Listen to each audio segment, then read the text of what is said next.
Welcome back. All right, so Thanksgiving dinner is now behind us, which means today is all about leftovers and holiday shopping. But if you have a lot of leftovers from your get-together yesterday, what do you do with all the extra food? Joining us for more on this is Leslie Gordon, the president and CEO of the Food Bank for New York City. Leslie, good morning. Happy holidays, and thank you for the work you do, first of all. So let's jump in with the challenges families are facing in this year's holiday season.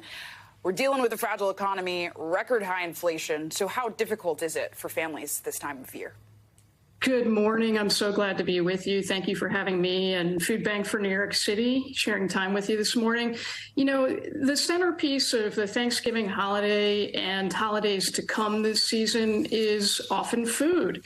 And for folks that we serve throughout one of the richest cities in the world in New York City, it can be an extraordinarily stressful time, particularly this year.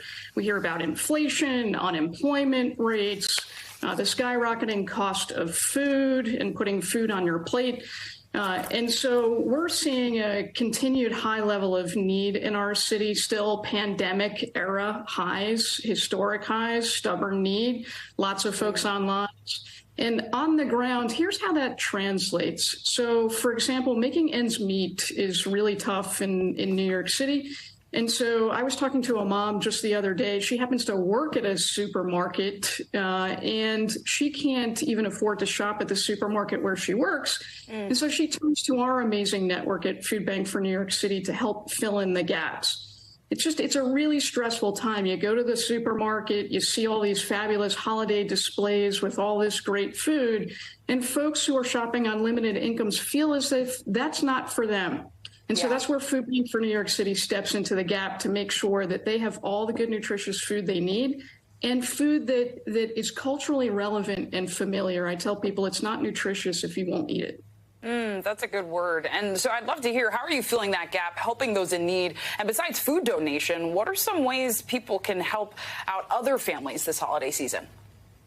So you can find yourself in our mission at Food Bank for New York City by donating. You can advocate and talk to your local lawmakers about policy changes, and you can volunteer your time. We're happy to take people at our community kitchen, where we turn out about 800 hot meals a day to the community, and in our network of about 800 on-the-ground partners. Hunger doesn't take a holiday, so we're at this 365 days a year. We're made for moments like this. And while the need remains stubbornly high, we're in it to win it, providing good, nutritious food. So that's meat, it's fish, it's chicken, it's dairy, and it's good culturally relevant food. So I think about, for example, a Bangladeshi community in Ozone Park, Queens, here in New York City.